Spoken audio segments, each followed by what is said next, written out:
오늘 말씀의 제목은 예수께서 원하시면입니다. 예수님이 원하시면 무엇이든지 다 될 수 있습니다. 아멘. 자, 봅시다. 원래 12절부터 26절까지가 이 예수님의 이 치유 기사를 기록한 내용이에요. 그런데 조금 구분해서 보려고 제가 오늘 본문을 좀 나누었습니다. 12절에서 14절에는 문둥병자가 하나님이신 예수 그리스도 앞에서 어떻게 고침을 받았는지와 15절은 그에 대한 무리들의 반응, 그리고 16절은 또 그 일에 대한 예수님의 반응, 이렇게 우리가 나누어서 볼 수가 있겠습니다. 자, 예수께서 한 동네에 계실 때 온몸에 나병 들린 사람이 있어 예수를 보고 엎드려 구하여 이르되, 예수님께서 한 동네에 계실 때 온몸에 나병 들린 사람이 예수를 보고 엎드려, 그러니까 예수님 앞에 가까이 나왔다는 뜻이 되겠죠? 이게 가능할까요? 불가능한 얘기입니다. 왜냐하면 여전히 이 당시에도 나병, 이 한센시 병에 감염된 사람들은 이 동네 공동체 안에서 정상적인 생활을 할 수가 없었어요. 구약의 율법에 의하면 이들은 어떻게 되냐면 손으로 입을 가리고 부정하다, 누가? 내가. 그래서 당신들이 나한테 오면 그 부정을 전이받을 수 있으니 가까이 오지 마시오, 이런 뜻이에요. 말이 그치, 내가 나를 보고 나는 여기서 낭만적으로 부정하다 그러는 거지, 예를 들어 이게 쓰레기다 이렇게 얘기해 보세요. 사람들이 저기서 오는 걸 보고 내가 나를 향해서 여러분 나는 쓰레기입니다, 가까이 오면 여러분이 상해를 입으니 가까이 오지 마시오, 이렇게 말하는 게 쉽지가 않지요. 근데 어찌됐든 그렇게 했어야 됐어요.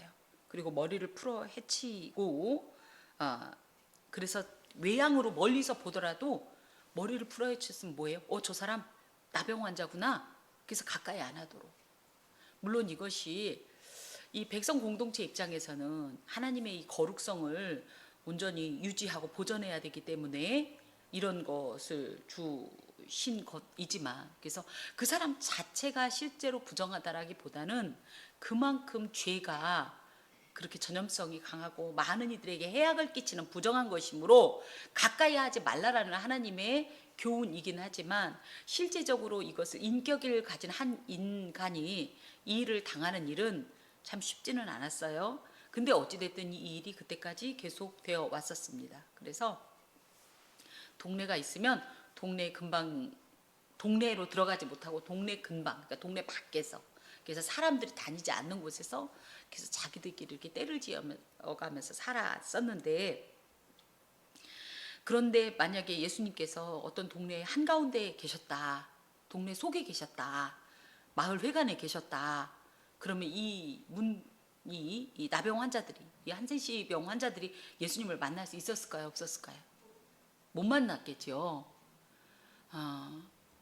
그래서 여기에 갈릴리의 어떤 한 마을이긴 한데, 그 마을 누구는 그 마을 안에 예수님이 계셨고 문둥병자들이 죽으면 죽으리라 이래가면서 그 마을을 통과해서 예수님을 만났다, 이렇게 얘기도 하는데, 물론 그것도 가능한 얘기지만 저는 한 번쯤은 생각해 볼 문제가 아닌가. 근데 마침 어떤 주석에는 예수님께서 그래서 이 마을 안에 계시지 않고 이 마을 밖에 계셨을 거다, 이렇게 얘기해요. 그러면 이게 또 메시지가 달라지는 겁니다. 뭐예요? 예수님께서 괜히 동네 밖에서 얼쩡거린 게 아니라는 거예요. 왜 거기 계셨다는 거예요? 나병 환자들을 만나서 그들을 고쳐주려고. 그래서 이 일은 우연히 어쩌다 보니까 일어난 일이 아니라는 거예요.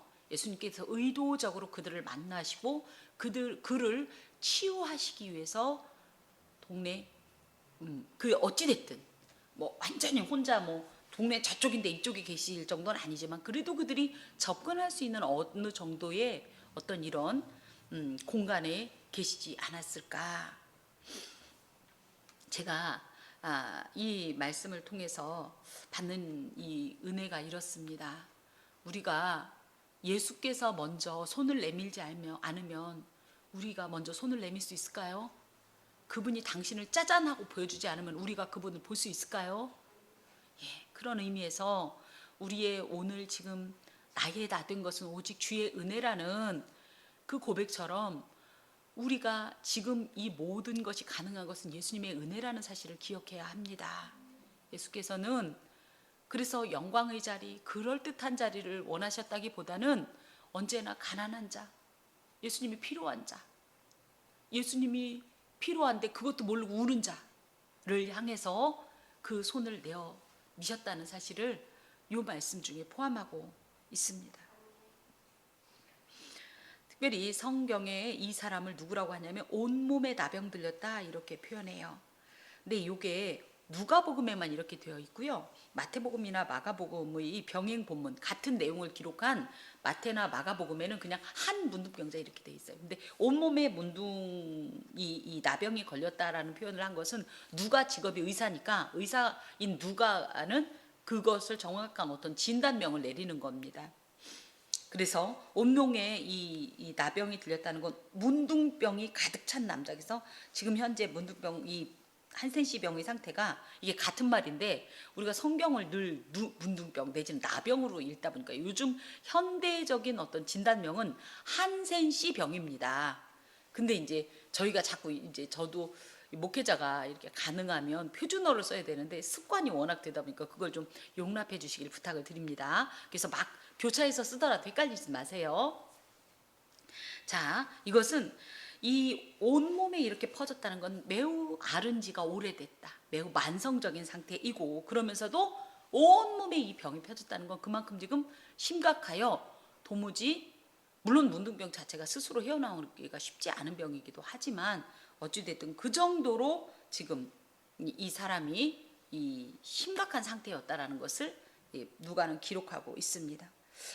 근데 성경에 보면 여러 가지 병이 있을 텐데 그죠? 특히 이렇게 나병 걸핏하면 나병 걸렸다고 할 때 그렇게 그 당시가 문둥병이 많았냐 나병이 많았냐 이렇게 얘기하는 분도 계시긴 한데 물론 그렇기도 했어요. 지금처럼 위생적이지 않았고 특히 그 동네는 물이 귀했기 때문에 그렇게 그죠? 아무리 정결례를 행한다 하더라도 그렇게 지금과 같은 이런 보건위생학적인 측면에서 볼 때는 그렇게 정결하진 않았을 거예요.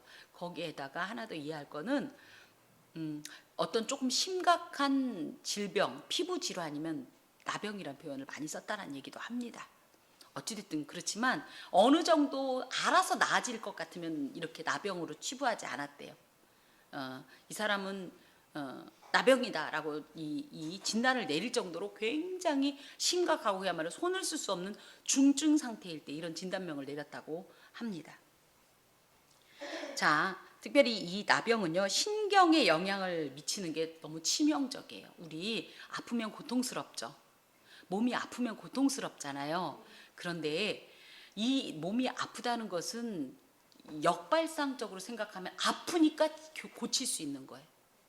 그죠? 예를 들어 굉장히 심각한 지금 암이 무서운 게 뭐예요? 분명히 치명적인 어떤 그죠? 나한테 영향을 주는데 처음부터 얘가 들어오자마자부터 아이고 배야라든지 아이고 머리야를 한다면 금방 고치겠죠. 근데 얘가 들어와서 슬그머니 자리를 잡고 한참이 지날 때까지 아무 반응이 없어서 무서운 거잖아요. 그겁니다.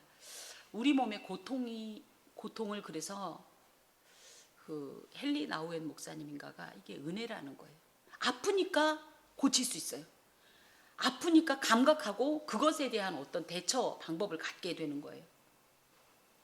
그런 의미에서 우리가 삶 가운데 이 아픔을 느낄 때 물론 힘겨운 건 사실이에요. 하지만 그걸 갖고 원망하기보다는 내가 지금 이렇게 아프니까 빨리 고치라는 하나님의 사인이구나. 빨리 돌이키라는 하나님의 사인이구나. 이렇게 받으면 참 은혜가 됩니다. 이 문둥병, 이 나병 환자야말로 정말 심각한 게 이 통감이 없는 거예요. 신경이 상해갖고 감각을 못하는 겁니다. 그래서 부러지고 무너져도 모르는 거예요. 예, 겉으로 볼 때는 너무 끔찍한데도 아무 감각이 없으니까 이 본인은 잘 못 느끼는 게 사실은 더 심각한 겁니다. 그래서 이 나병에 걸리면 심각한 피부의 변색, 색이 변하고 그래서 코가 대부분이 콧등이 주저앉고 그죠? 그 다음에 귓바퀴도 떨어져 나가고 막 보면 그죠? 눈 한쪽이 막 다 감기고 이런 장면 보잖아요. 그것과 함께 방금도 말씀드린 것처럼 무감각성입니다. 성경이 특히 이 다양한 피부 질환들을 굳이 이렇게 나병으로 진단하는 이유는요. 죄에 대한 감각이 없는 것이 얼마나 심각한 저주고 치명적인가를 가르쳐 주시기 위해서예요. 우리는 어떻습니까? 하나님의 말씀을 받았을 때 감각을 느낍니까? 감각하십니까? 아, 이게 이 말씀이구나. 물론 그것이 때로는 우리를 쓰라리게 할 수는 있어요. 왜 하필이면 저런 얘기를 해? 하지만 그렇게 감각을 한다라는 건 우리가 그래도 영적으로 문둥병 상태는 아니라는 거예요. 감각할 수 있음에 감사해야 되는 겁니다. 그래서 이런 어떤 영적 나병의 상태가 얼마나 심각한지를 이런 어떤 진단명을 통해서도 이제 강조하고 계시는데요. 이 당시에 이런 나병은 오직 스스로 낫는 일은 거의 없었어요. 그래서 우리 또한 마찬가지인 게 죄에 빠져서 지금 우리가 영적으로 무감각하고 죽어 있는 상태일 때 스스로 이것을 헤쳐나올 수는 없어요. 오직 예수님만이 우리를 구원하시고요, 우리를 고치시고 온전케 하시는 겁니다. 자, 그러면서 뭐라고 그러냐면 주여 원하시면 나를 깨끗하게 하실 수 있나이다. 참 희한하다. 이 나병 들린 사람은 예수님을 처음 봤단 말이에요.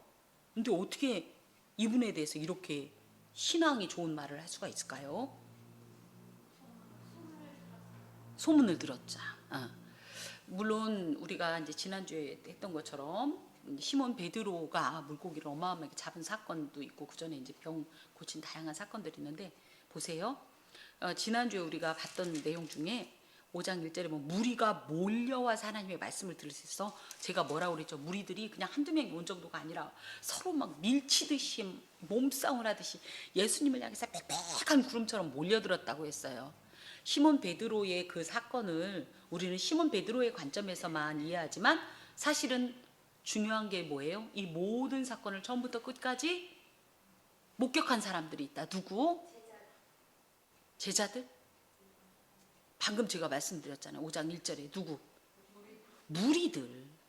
그래서 이 사람들이 그야말로 발 없는 말이 천리를 달리듯이 이런 다양한 예수님의 역사를 본 사람들이 가만히 있지 않았어요.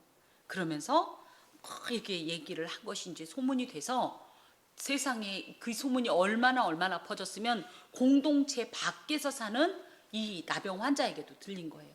그래서 이 사람에게 소망이 생긴 겁니다. 뭐? 아하, 그런 일을 하실 분이라면 저분은 보통 분이 아니야. 저분은 하나님이셔. 그러니까 저분은 나의 병을 고칠 수 있는 분이야 라는 확신이 든 겁니다. 그래서 그분 앞에 나와서 주여 원하시면 나를 깨끗하게 하실 수 있나이다 라고 이런 고백을 드린 거예요. 이건 무슨 얘기냐면 하나님 내가 깨끗해지기를 원합니다. 고쳐주시옵소서 이렇게 하지 않았어요. 뭐라고? 주께서 원하시면. 내가 원하는 게 아니라 주님이 원하시면 나는 깨끗해질 수 있습니다. 이건 하나님 내 주제는 내가 보니까 내 지금 실상은 이런 깨끗함을 얻을 만한 어떤 자격이 없는 자입니다. 나는 그 어떤 공로도 없는 자입니다. 하지만 당신이 그런 나를 불쌍히 여기시고 은혜로운 처분을 내려주시면 나는 고칠 수 있다는 사실을 믿습니다.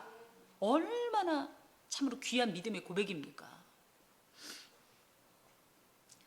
예수님만이 나를 완전하고 유일하게 치유하실 수 있는 분이십니다 라는 이런 확신 가운데 그야말로 내가 감히 부정한 자로서 이 예수님을 만나는 자체가 율법적으로는 굉장히 이 문제가 되는 행동임에도 불구하고 그래서 맞아 죽으면 죽으리라라는 심정으로 예수님께서 결정해 주시기를 기대하면서 그럼 예수님께서 죽으면 죽으리라 하니까 물론 말은 죽으면 죽으리라 그렇지만 죽일 거라고 생각하고 온 거예요? 살릴 거라고 생각하고 오는 거예요? 우리도 기도할 때 그렇죠. 잘못했어요. 이 죽을 죄인이 그러면서도 그래 네가 죽을 줄 알았으면 그럼 죽어라. 그러면 우리 그게 참 그렇죠. 우린 살려주실지 알고 오는 거죠. 이 사람도 그렇게 오는 겁니다. 그랬더니 예수님께서 손을 내밀어 그에게 대시며 이르시되 내가 원하노니 깨끗함을 받으라 하신데 나병이 곧 떠나니라. 자, 여기엔 되게 많은 의미를 가지고 있어요. 첫 번째, 예수님이 하신 행동이 문제가 큽니다. 율법적으로 뭐냐면 읽어봐요. 시작. 예수께서 손을 내밀어 그에게 대시며. 대면 안 돼요. 왜요? 부정해요. 아까도 말씀드렸듯이 레위기 13장에 보면 이 나병 환자, 특히 이 나병 환자와 이렇게 접촉을 금지한 이유가 이 죄의 속성이 그렇다는 거예요. 닿으면 접촉하면 무조건 이 사람을 감염시키는 이런 것처럼 이 나병 환자가 그만큼 나병이 그렇게 감염력이 높대요. 그러다 보니까 그래서 부정 환자와는 절대 접촉을 하지 말아야 되는데 예수님께서는 굳이 손을 내밀어 그에게 대셨어요. 그러면 오해할 수 있습니다. 아유, 고치려면 손 대야지. 인가? 아니라는 거예요. 왜요? 그분은 그 다음에 보면 이르시되 가꾸면 됐어요. 이르시되가 뭐예요? 말씀하시되. 이 예수님의 말씀은 우리의 이 토킹, 우리의 스피킹과는 달라요. 우리의 언어가 아니에요. 이 예수님의 이 말씀하시되는 그야말로 창조의 능력 자체이십니다. 그렇기 때문에 예수께서 이르시되라는 말은 태초에 하나님이 천지를 말씀으로 창조하셨다는 말을 포함하고 있는 거예요. 그런 하나님의 권능을 가지신 분이었기 때문에 굳이 손을 대지 않고 말씀만 해도 충분해요. 그런데 왜 굳이 그렇게 손을 대셨을까? 사실 여러분도 그렇죠. 너무 이렇게 흉하고 너무 지저분하면 손대고 싶어요? 안 대고 싶어요? 쉽지 않아요. 쉽지 않은 정도가 아니라 정말로 어렵습니다. 피고름이 막 지금 다 일그러져서 피고름이 나고 뭐 조금 더 나아가면 이 다 피부가 막 지금 부패했기 때문에 그 당시에 수많은 그런 그저 기생하던 이런 곤충들이나 이런 것들도 막 같이 얘들하고 살았대요. 그런 곳에서 굳이 손 안 대도 되는데 그죠? 그런데 예수님께서 이렇게 손을 대신 이유는 질병으로 고통당하는 영혼에 대한 안타깝고 불쌍한 심정 때문이었어요. 우리는 우리 자신의 영적인 모습을 잘 볼 수 없기 때문에 아유 뭐예요, 어제 목욕하고 왔는데 깨끗하게 지금 양치도 했는데요 할지 모르지만 영적으로 볼 때는 우리 이런 상태예요. 겉으로는 멀쩡할지 모르지만 영적인 어떤 이 영안으로 볼 땐 우리는 죄로 인해서 다 문드러지고 썩어지고 죄의 이 기생충들이 버글버글 해가지고 막 스멀스멀 지금 기어다닐 정도로 역겹고 구토가 나서 이 오염과 부패의 정도가 너무 심각해서 손을 댈 수가 없는 이런 존재예요. 이런 존재를 대부분은 다 거부하는데 우리도 그렇죠? 다 물리칠 수 있는데 누구에게만 그 심각한 어떤 이런 그죠? 이런 감염의 상태일 때 손을 대요? 누구만? 우리 그렇죠. 내 자녀만, 부모만, 가장 사랑하는 사람만 그걸 할 수 있는 거예요. 그런 것처럼 이런 모습에서 하나님께서 우리를 얼마나 사랑하시나를 예수님 자신도 우리를 그렇게 사랑하시고 또 그런 하나님의 모습을 우리는 이런 모습을 통해서 만날 수 있는 겁니다. 우리가 부족해도 부족하기 때문에 저 문 앞에 서갖고 예수님 나는 더러워서 교회 못 들어가요 그러지 않고 어떻게 해요? 더러워도 들어오면 예수님 앞에서 막 자유해지죠. 이게 왜 그러냐 하면 사실은 주님께서 우리의 그 더러운 죄악된 심령에 손을 얹으시는 거예요. 손을 대시기 때문에 가능한 거예요. 그럴 때 사실은 이게요, 율법주의자들이 보면 정말로 경악을 금치 못할 행동이에요. 예수님이 왜 아까도 말씀드렸듯이 부정한 것에 손을 대면 어떻게 되기 때문에 이 부정이 그대로 나한테 전이가 되기 때문에 그런데 예수님께서는 이것을 거리낌 없이 했던 신학적인 원리가 있습니다. 그게 바로 뭐냐고 했더니 출애굽기 29장 37절에 보면 제단에 접촉하는 모든 것이 거룩하리라. 원래는 부정해요. 부정해. 내가 손을 댔어. 일반적인 공식이라면 내가 손을 댔어. 그럼 이 부정이 나한테 다 그대로 와야 돼요. 그런데 딱 하나 그게 안 통하는 것이 있는데 물론 하나님의 그 당시에 성물이라고 하는 것은 다 거룩했기 때문에 접촉하면 거룩해졌지만 그러니까 이렇게 전이당하지 않고 이 부정이 단절이 됐지만 어찌됐든 이런 것처럼 십자가라는 이 제단에 그죠? 이 제단에 당신의 이 모든 삶을 제물로 드리신 예수 그리스도께 접촉하는 그 어떤 것도 예수님을 부정하게 할 수가 없어요. 또 한 가지는 예수님을 부정하게 할 수 없는 정도가 아니라 오히려 예수님의 거룩이 오히려 이 사람에게, 이 존재에게 넘어가는. 원래는 이 부정이 예수님을 더럽혀야 되는데 그걸 하기는커녕 어떻게 한다? 예수께서 손을 대시면 예수님의 거룩성이 이 사람한테 전가가 돼버려요. 예, 그렇기 때문에 예수님의 이 사랑의 이 인간적인 어떤 동정심도 있었지만 이런 원리 때문에 이 재단이신 예수께서 의도적으로 이 사람과 접촉해서 예수님의 이 거룩성을 이 사람한테 전가하셨던 이런 행동이 바로 예수께서 손을 내밀어 그에게 대신 행동입니다. 자, 그러면서 이르시되 말씀하셨어요. 이 예수님의 이르시되가 다시 한번 말씀드려요. 천지를 창조하신 그 능력 자체라고요. 능력의 원형이 이르시되, 예, 가로되입니다. 예수님께서 말씀하시면 무엇이든지 이 천지에 예수님의 모든 피조물은 어떻게 해야 되는 의무를 가지고 있냐면 아멘을 해야 돼요.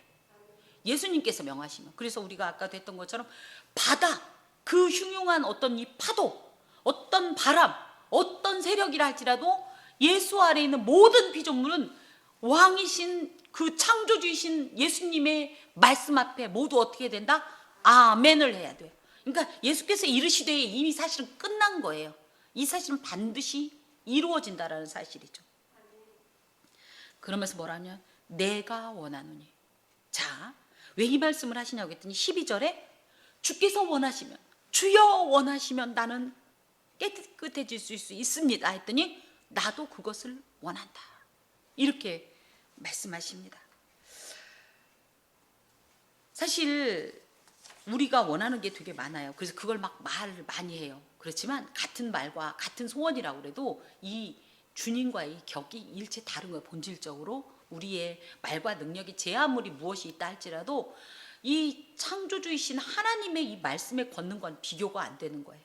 그런데 하나님의 이 사랑과 은혜에 충만하신 주님께서는 그 하나님의 그 모든 의지를 그대로 담고 계신, 아까 오전에도 했듯이 모든 신성으로 충만하시기 때문에 그 하나님의 그 가슴 그대로를 표현한 것이 뭐라고 했냐면 깨끗함을 받으라. 나도 네가 깨끗함을 받기를 원한다. 그러면서 깨끗함을 받으라고 명령하십니다.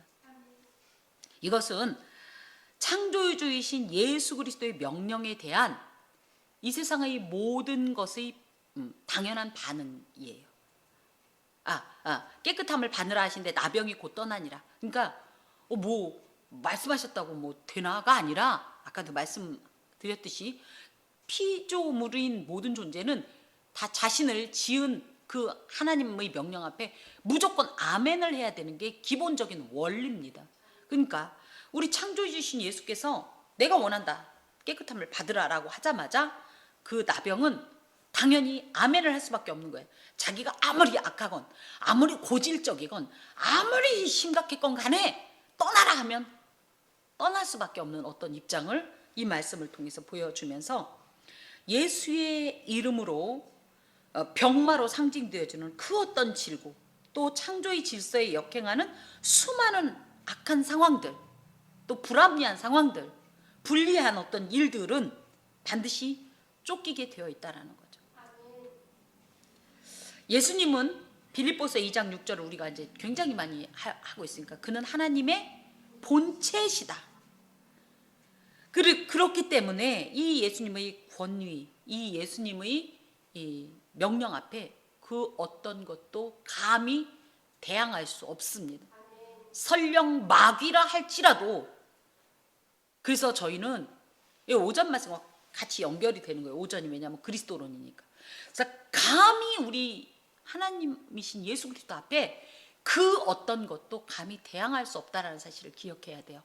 하나님이신 예수 그리스도를 누구보다 낮게 보는 것은 아주 이 하나님 앞에 이 배반행위고 무식한 행동이고 악한 행동이라는 사실을 기억하면서 그분만이 이렇게 나병이 생각해보고 떠나지도 않고 시간 두고 떠나지도 않고 곧 떠났다는 것은 그만큼 지엄하신 하나님의 명령 앞에 그 어떤 것도 두려워 떨 수밖에 없다라는 사실이고, 이것을 통해서 우리는 결과적으로 어떤 걸 보냐면 완전하고 즉각적인 예수님의 치유를 만나게 되는 겁니다. 그것을 기대하는 자마다 모두 그런 예수님의 이 원함을 얻을 수 있는 것을 기억하시기 바랍니다. 특별히 예수님은 무엇을 원하실까? 무엇을 원하실까? 우리에게 무엇을 원하실까? 우리가 행복하기를 원하고요, 건강하기를 원하고요, 평안하기를 원하고요, 기뻐하기를 원하고요, 사랑하기를 원하세요. 예수께서 이렇게 원하시는데도 이 새끼라고 표현하기도 뭐한 게 인격을 가진 것은 아니긴 한데, 이 마귀가 감히 지 죽은 줄을 모르고 까부는 거예요. 그냥 대항하는 거예요. 한시적으로 주어진 근데 이것도 하나님의 백성을 연단시키기 위해서 하나님께서 임시적으로 부분적으로 허용한 이걸 갖고 자기가 전체를 가진 것처럼, 예수님한테 그러잖아요. 이거 다 내 거다. 그거 가짜인데 마치 다 자기 거인 것처럼 막 휘저으니까 저희가 자꾸만 그것에 속는 거죠. 하나님의 본심을 절대 곡해하지 마세요. 하나님은 어떤 분이시다. 나를 얼마나 사랑하시고, 내가 그렇게 행복하기로 하고, 내가 그렇게 건강하기로 하고, 내가 부유하고 풍성하기로 하고, 평안하기를 원하고, 내가 기뻐하기를 원하고, 이 모든 좋은 것을 만끽하기를 원하신다는 사실을 기억하면서 그런 일이 있을 때 하나님 원망하지 마세요. 하나님이 계시면 나한테 이럴 수 있어요? 아니요. 우리가 무엇이든지 감사로 받을 때에 이게 영적 해석이 달라져요. 하나님 나한테 이랬잖아요가 아니라, 하나님 나한테 왜 이러실까? 내지는 하나님 원래 나한테 이렇게 좋은 거 주셨는데 이 마귀 새끼가 가운데서 가로챘구나, 속였구나. 그런데 놀라운 건 뭐냐면, 마귀가 제 아무리 난리를 해도 하나님이 주시는 이 좋은 것이 궁극적으로는 우리한테 그대로 임해요. 근데 잠깐, 이 사실은 조금 때로는 우리 눈에 볼 땐 어그러진 것 같은 거예요. 그런데 우리가 그걸 영적으로 모르니까, 원래는 이걸 마귀가 지금 가운데서 장난치는 걸 모르고 우리는 어떻게 한다? 하나님이 그랬다고. 우리 하나님은 악을 창조하지 않았어요. 하나님은 악한 분이 아니에요. 불의를 창조하지 않았어요. 그걸 허용하지 않습니다. 그런데 마귀가 가운데서 사사삭 해놓고 마치 그것이 하나님께서 그런 것처럼 우리한테 자꾸 하나님을 이간질시키니까 우리는 어떻게 해요? 우리가 어리석으니까. 그러니까 어떻게 맨날 속아요, 마귀한테. 하나님이 이랬구나. 또 내 가족 안에서도 마찬가지예요. 우리가 볼 때는 저 인간이 이런데, 우리 집사님 표현대로 그 인간은 지금 어떤 상태냐? 마귀한테 지금 이 주물럭거리는 상태예요. 그러니까 진짜 불쌍한 건 누구예요? 당하고 있는 내가 아니라, 그죠?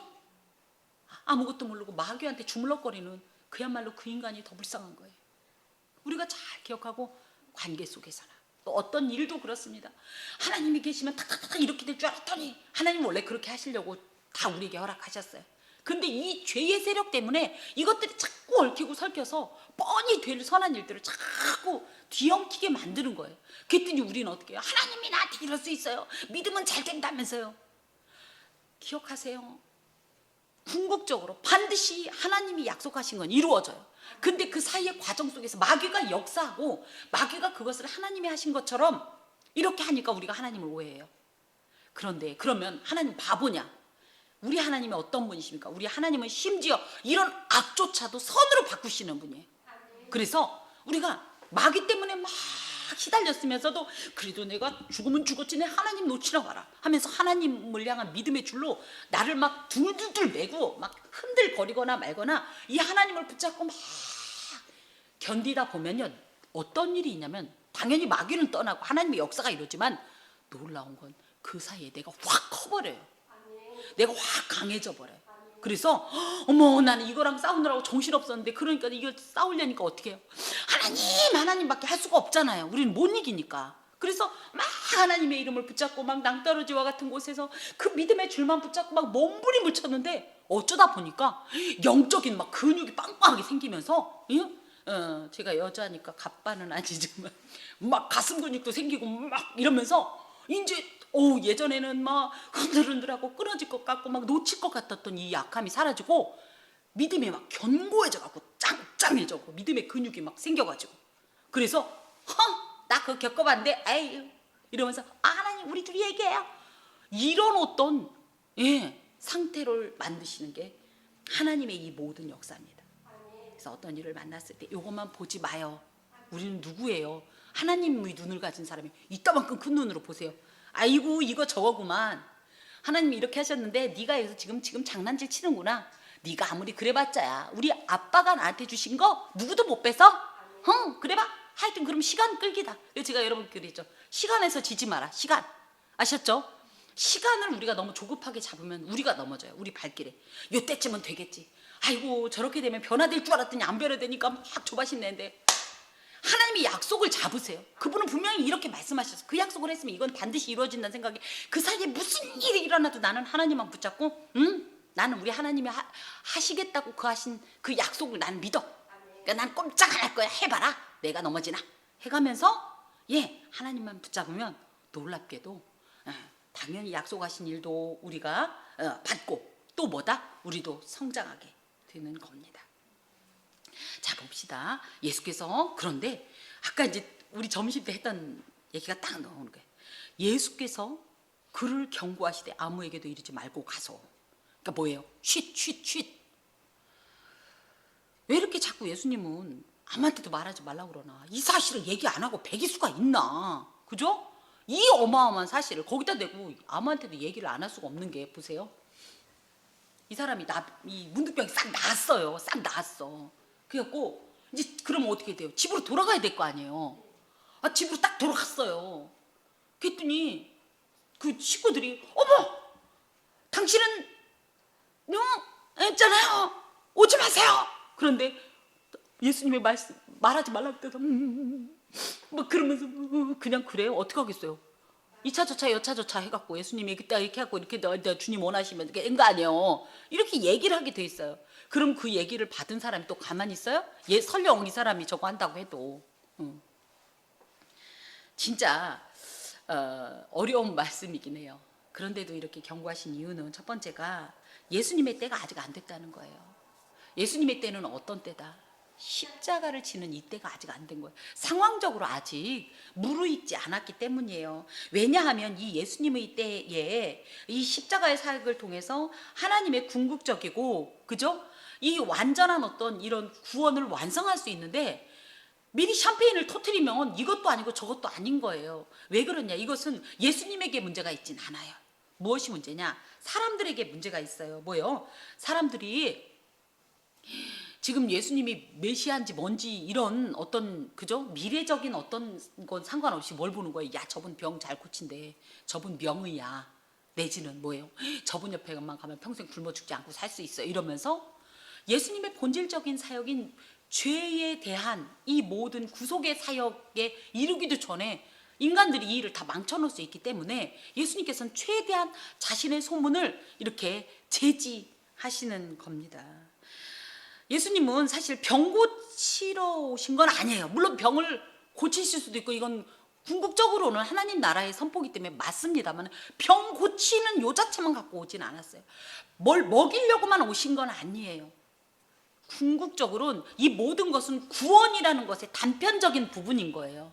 죄에 대해서 구원, 그죠? 병에 대해서 대한 구원, 가난에 대한 구원, 뭐 이런 거지. 궁극적인 이 구원의 이 구원이 이 병을 고치는 거나 이것 아니었기 때문에 사실은 이것을 완성하기 위해서 부분적으로 일부분씩은 맛은 보여주지만 이게 전부는 아니기 때문에 예수님께서 무엇보다도 사탄이 또 이 안에서 이것을 악의적으로 사용할 수 있기 때문입니다. 왜냐하면 이 사람들은 지금 가뜩이나 지금 세상 살맛 안 나는데 이렇게 세상 살맛 나게 하는 예수님이 나타나시니까 이분을 이제 늘 우리가 알듯이 야 이분을 우리의 왕으로 삼으면 우리는 평생 이제 불행 끝 행복 시작이다. 이래갖고 이 잘못된 메시아로 인해서 예수님의 사역을 사탄이 교묘하게 회방할 수 있기 때문에 예수님께서 이 모든 것을 막으신 겁니다. 예수님께서는 무엇보다도 인간적인 그 어떤 목적과 그 어떤 이 자랑과 이 명예와 권세보다도 하나님의 목적이 중요했기 때문이에요.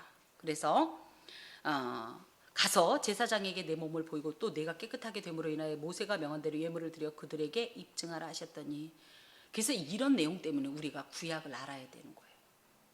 이 내용을 우리가 이제 이해하잖아요. 왜요? 레위기에서 나병에 걸렸던 사람이 이 병에서 고침받았다는 것을 입증 받을 수 있는 게 어떻게 되느냐? 제사장한테 가서 제물을 드리고 제사장이 딱 진단했더니 오, 당신 완벽하게 나았어. 이런 어떤 정식적인 공식적인 선포가 있어요. 이 사람이 자기 생활로 복귀를 할 수가 있어요. 떳떳하게. 예. 그 내용이 구약에 나와 있는데 예수께서 지금 그 일을 이 사람한테 하라는 겁니다. 물론 야, 너 다 나았어. 얘 집으로 돌아가. 예, 그래도 되지만 사실은 그건 비공식적인 어떤 행동이기 때문에 이 사람은 공동체에 들어갈 수가 없어요. 반드시 제사장의 어떤 이런 공식적인 절차 하에 복귀할 수가 있기 때문에 예수님께서 그런 절차를 밟으라는 거예요. 이런 모든 것을 통해서 물론 예수님은 우리를 치유하시고 회복하시는 분이십니다. 하나님이시기 때문이에요. 하지만 여기에서 또 하나는 예수님은 율법을 폐기하러 오신 분이 아니라 완성하러 오신 분이라는 사실이에요. 그래서 구약의 모든 율법을 절대 무시하지 않아요. 반드시 그 율법을 존중하시고 이행하십니다. 여기에서 또 하나 이해할 것은 예수께서 율법을 이렇게 준수하신 건 사람들한테 단순히 보여주기 위함을 넘어서 이 율법을 누가 준 거예요? 하나님께서 주신 거잖아요. 그래서 율법을 수여하신 하나님의 권위를 이렇게 공식적으로 인정하고 순종의 모범을 보여주는 거예요. 그래서 사람들이 이 율법을 부여하신 하나님의 본래의 어떤 목적, 그죠? 또 어떤 의지 등을 제대로 인지하고 율법의 그 정신을 헤아려서 이행하라라는 메시지도 이렇게 가지고 있습니다. 그랬더니 예수의 소문이 이제 퍼졌어요. 그러니까 뭐예요? 말하지 말라고 했는데 곧바로 퍼졌어요. 아까도 얘기했듯이 당연히 그런 어떤 절차를 밟았을 것입니다. 이렇게 함구령에도 불구하고 이 함구령은 마귀한테도 그랬고 말하지 말라는 내용이 지금 누가복음의 3번째로 나오는데 복음을 영접하여서 이 고침을 받고 새로운 삶으로 변화받은 인간이라면 참을 수가 없는 거예요. 예수님을 믿고 행복하면요, 우리가 무엇이 변하냐면요, 나 행복해요 이런 얘기 안 해도 돼요. 표정이 바뀌어요. 그죠? 그래서 우리도 모르게 예전에 이러고 다녔는데 요즘 은 어때요? 남들이 볼 때는 우리 집사님 마스크 써서 너무 좋다는 게 뭐예요? 막 가면서도 막 어머 나 하나님 너무 좋아 막 혼자고 싶어 이러면서 다니는데 어때요? 이 눈이 막 행복이 뚝뚝 떨어져요. 꿀이 뚝뚝뚝 떨어져. 그죠? 왜 그래요? 내 안에 진짜 행복의 원형이 들어와 있는데 너무 기쁜 이 실체가 들어와 있는데 이걸 이렇게 참는 게 더 어려운 거예요. 이건 아주 자연스러운 반응입니다. 자, 복음의 속성이 바로 이런 겁니다. 예수를 영접한 자는 전하지 않고는 견딜 수가 없는 거예요. 그래서 우리 예전에 그 찬양 중에 산 위에 올라가서 이 복음 외치리. 예, 당연히 이런 예수의 소문이 사람들에게 이제 퍼졌어요. 그랬더니 이제 사람들이 반응이 어때요? 수많은 무리가 이제 또 예수님께로 몰려드는데 말씀도 듣고, 왜냐면 이들은 옛날부터 이런 어떤 신앙 공동체 안에서 자랐기 때문에 하나님의 말씀으로 위로받는 것이 아예 이 체질이 되어 있는 사람들이에요. 그러다 보니까, 그리고 예수님의 말씀은 일반 서기관들과 같지 않았다라는 이런 자신들의 평가가 있었기 때문에 이 말씀을 통해서 하나님을 체험하고 싶은 어떤 영적인 갈구가 있었습니다. 그래서 말씀도 듣고, 또 누구 말 맞다나 누이 좋고 매부 좋고 그거 시리즈 있는데 도랑치고 가재 잡고 뭐 하여튼 그런 거 예수님께 이제 자기 병도 고침을 받고자 하여 모여 오되, 예수님의 치유 사역에 대한 어떤 결과와 그에 대한 반응, 여기엔 기대가 있습니다. 기대. 뭐예요? 아유 뭐 그거는 네 얘기고 나는 네 아니라는 거예요. 그랬어? 그럼 나도 가면 그런 일을 만날까? 라는 예수님에 대한 기대감이죠. 여러분은 어떻습니까? 예수님 앞에 나올 때 어떤 마음으로 오십니까? 그냥 주일이니까 그냥, 응? 그죠? 그냥 오는 거예요? 어떤 마음으로 오세요? 기쁜 마음으로. 왜 기뻐요? 오늘은 하나님이 어떤 은혜를 주실까? 하나님은 오늘은 어떤 말로 나를 쭈쭈쭈 해주실까? 솔직히 그거 필요하잖아요, 우리. 그죠? 내 마음을 어쩜 이렇게 딱 떨어지게 그냥 고기를 꼭 집어. 아무도 몰라.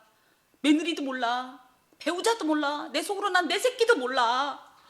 그런데 나는 하나님한테 굳이 이 얘기는 안 했어. 근데 하나님은 그걸 아시고 세상에 그걸 콕 집어서 어이구 내 새끼 턱 하고 거기에 건드려주는 그 맛을 아는 사람은요, 그것에 대한 재미가 만만치 않아요. 그런 기대감을 가지고 나와야 해요. 이들도 사실은 이렇게 예수 앞에 이런 간절한 기대감을 가지고 그리고 간절한 소망을 가지고 나온 겁니다. 그랬으면 우리 같으면 어떻게 해요? 수고하고 무거운 짐들 다 내게로 오라. 내가 너희를 이럴 줄 알았더니 예수님이 또 우리 예수님은 정말 늘 뜻밖의 반응을 많이 하시는데 어떻게 돼요? 예수는 물러가서 막 사람들이 몰려오면 예를 들어 이거예요. 지금 저희 교회가 수적으로는 조금 많이 조금 그죠? 조금 우리가 일당백이지만 그렇지만 수적으로는 미약하잖아요. 그런데 교회에 막 어느 날 갑자기 문을 다 뜯을 정도로 사람들이 그리고 막 여기를 다 헐었어. 여기를 너무 사람이 많아서 그런데도 넘쳐갖고 막 다 막 계단에 찼어. 이런 일도 제가 예전에 20살에 처음에 올라왔을 때 김수경 집사님 왔던 그 교회 신월동에 거기가 그랬어요. 계단을 위아래로 그러니까 요런 공간이 있었는데 이 사이사이에 보조 의자를 다 놓고도 안 돼서 교회 문을 열고 계단과 윗계단 아랫계단으로 꽉 사람들이 아예 서서 그렇게 말씀을 들었던 적이 있습니다. 자 그러면 여러분 그런데 제가 갑자기 어머 나 너무 당황스러워 그러고 제가 가는 게 말이 돼요? 말이 안 되죠. 그러니까는 이런 말씀을 읽을 때 예수는 물러가셨구나 이게 아니에요. 이 예수님은 전혀 인간의 어떤 계산과는 다르신 분이에요. 예수님께서는 물러가셨다. 갑자기 그 모든 사역을 갑자기 전면 탁 중단하고 한적한 곳, 이 한적한 곳이라는 곳은 에레모스라는 말로 사람들과의 교류가 일체 단절된 장소인데 여기로 탁 이동을 해버리시더니 그곳에서 기도하십니다. 왜? 그 어떤 것보다 가장 근본적이고 본질적인 문제를 사실은 하나님과 나누고 하나님 안에서 그것을 감당할 어떤 힘을 얻기 위한 그래서 하나님과의 전적 교제가 예수님의 사역의 원동력이 됐기 때문이에요. 더하여 예수님은 완전하신 하나님이지만 완전하신 인간이라고 볼 때 인간의 모든 속성이 그분에게 있는 거예요. 예수님은 하나님이니까 이런 거 없죠? 아니에요. 그분께도 엄연히 말씀드리면 인간이 가질 수 있는 수많은 감정들이나 계산이 당연히 있는 분이에요. 그런데 인간적으로 생각하면 아까도 말씀드렸듯이 오 주께서 드디어 응답하셨습니다. 우리 교회가 차고 넘치니 당장 건물을 지읍시다. 막 이런 거를 하는 게 정상적이죠. 근데 예수님은 뭐다? 이 모든 것을 향한 하나님의 뜻과 목적에서 내가 떨어져 나갈 수 있다라는 거죠. 물론 예수님은 완전하신 분이니까 절대 그렇진 않지만 인간적으로 생각하면 얼마든지 가능하죠. 그래서 그 어떤 것에서도 이탈되거나 실족하지 않을 수 있는 유일한 장치는 뭐다? 우리 하나님과 교제하는 거고 하나님께 붙는 거다. 그래서 일이 잘 되면 잘 될수록 우리는 보통 어떻게 해요? 기업을 막 하는데 일이 잘 되면 어떡하죠? 드디어 이 사업의 바람에 아싸 이제 그래가지고 어떻게 해요? 막 이 사업의 바람에 밀려서 막 사업 따라 춤추다 보면 누구랑 떨어져요? 하나님과 멀어져. 그럴 때일수록 어떻게 해라? 오히려 물러가사 한적한 곳에서 하나님께 기도해야 돼. 잘 될수록 여러분 잘 될수록 거기에 취하면 그냥 끝장이에요. 처음에 하나님께서 복을 주셨는데 우리가 잘 될수록 거기에 취하다 보면 나중에 이게 복이 아니라 뭐가 되냐면 저주가 되는 거예요. 그래서 그럴 때일수록 믿음의 사람은 어떻게 해야 돼요? 오히려 한적한 곳에 가서 밤이 굳어지고 우는 거예요. 하나님 아이고 이게 이렇게 일이 이렇게 잘 될 줄 몰랐는데 너무 잘 되니까 이게 나는 못하겠어요. 하나님께서 제가 아는 한 집사님 계십니다. 그분은 굉장히 큰 철강회사 회장님이세요. 젊은 시절부터 사업을 했고 이분이 매번은 아닌 것 같아요. 워낙 외국으로도 출장을 많이 다니시고 그런데 가끔 새벽 예배 때 이렇게 이제 기도하다 보면 남자인데 우는 소리를 어떻게 내면 남자들은 어떻게 울까요? 말없이 눈물만 흘리던가 뭐 이 정도겠죠. 그런데 어떤 소리가 나냐면 이이이이 뭐 이런 소리가 나요. 근데 그 남자야. 그러면요 궁금해져요. 누굴까? 그분은 머리도 하얗고요. 거의 70대 정도 되셨을 거예요. 그 집사님. 그분이 그래서 보면 어머 사업이 어려운가? 권사님이 이제 계신 권사님 요즘 뭐 기도 제목 있어요. 왜요? 이제 아니 우리 집사님 저번에 울면서 기도하시다. 너무 잘 돼서 좋아서 그래요. 진짜 이렇게 표현하셨어요. 그분이 부천 출신들인데 진짜 공교롭게. 에? 저 너무 감동받았어요. 도전받았어요. 사업이 잘 되면 누가 와서 울어요? 누가 와서 울어? 그쵸? 사업하는 분이 와서 우는 건 왜 운다? 안 되니까 우는 거잖아요. 그런데 그분은 너무 잘 되면 와서 우는 거예요. 그러고서 11조를 막 우리가 상상할 수 없는 막 단위로 막 드리는데요. 야, 참 도전이 됩니다. 예수님께서 그런 것에 모범이 되시는 겁니다. 인기로 인한 세속화 등 구속사역의 길을 방해하는 어떤 유혹도 이길 수 있는 힘을 공급받기 위해서 하나님 앞에 기도하는 거예요. 특별히 이 기도라는 말은 누가복음의 대표적인 키워드로서 기도와 성령이라는 표현을 누가복음이 굉장히 많이 사용합니다. 과연 마가복음 9장 29절의 말씀대로 기도 외에는 어떤 능력도 어떤 일도 일어날 수 없다라는 사실이에요. 본질적인 사명에 대한 확고한 인식으로 물론 병도 고쳐야 되겠고 마귀 축사도 해야 되겠고 가난한 이들에게 부요함도 줘야 되겠지만 워낙은 본연의 사명을 놓치지 않으시는 예수 그리스도의 이런 모범적인 모습을 보면서 우리가 하나님 앞에 하나님을 만난 하나님의 은혜를 힘입은 자들로서 어떻게 살아야 될지에 대한 귀한 모범을 보여주십니다. 귀한 것은 뭐예요? 주님이 원하시면 그랬더니 나도 네가 원하는 걸 원한다라는 거죠. 여러분 기억하세요.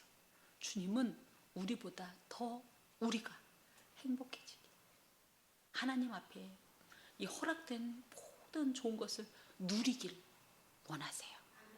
그 마음만 잘 붙잡아요. 뭐 그 사이에 그런데 마귀 거기까지 우리 가지 마요. 하나님을 오해하지 마세요. 이분의 본심을 확실히 알면 가운데서 누가 분탕치를 해도 까딱 안 할 수 있어요. 울지 않아도 돼요. 그 일 때문에 애통하지 않아도 돼요. 다만 우리는 연약하기 때문에 그 상황을 우리 힘으로 감당하기 어려워요. 그래서 어떻게 해라? 내가 그 뜻은 확실히 아는데 지금 내 눈에 보이는 건 너무 막막해. 기가 막혀. 할 수가 없어. 그러니 어떻게 해요? 와서 기도할 때 이거 물리쳐 주시옵소서도 물론 있지만 뭐예요? 하나님 나 우리 하나님 이 하나님 나 이 하나님 오해하지 않을래요? 이 하나님을 가리지 마세요. 난 그래서 다윗이 그러는 거예요. 당신만 계시면 됩니다. 여기는 지금 도무지 해결할 수 없는 일인데 난 주님만 계시면 됩니다. 이런 모습처럼 여러분도 하나님 이것도 있고 저것도 있고 근데 이 문제 저 문제만 얘기하다 보면 거기에 치이는데요. 하여튼 이런 문제 있는데요. 이게 뭔 문제예요? 우리 아버지를 향한 마음, 이 믿음, 요거 흔들리지 말게 해주세요. 하나님 하여튼 난 하나님만 붙잡을래. 난 하나님만 믿어요. 난 하나님만 믿어요. 왜? 주님이 그걸 원하시고 그 좋은 걸 주시길 원하시고 그 좋은 걸 주셨고 우리가 또 그것을 소망하길 원하세요. 그래서 승리하길 원하세요. 기도합시다. 주님, 저도 제가 뭐가 저한테 제일 좋은지 잘 모르는데 주님은 가장 잘 아시고 제가 무엇을 구해야 될지 모를 때도 주님은 알고 이미 그것을 구하시며 허락하시는 은혜를 감사합니다. 우리의 눈을 밝게 하사 이 모든 것을 보게 하시고 예수님 손 붙잡고 언제 어디나 밝은 곳이든지 어두운 길이든지 험한 길이든지 주님 손 꼭 붙잡고 주님 손 꼭 붙잡고 내 아버지 얼굴 바라보면서 그 사랑을 확신하면서 그렇게 승리케 하여 주옵소서. 예수 그리스도의 이름으로 기도하오며 여호와는 내게 복을 주시고 너를 지키시기를 원하며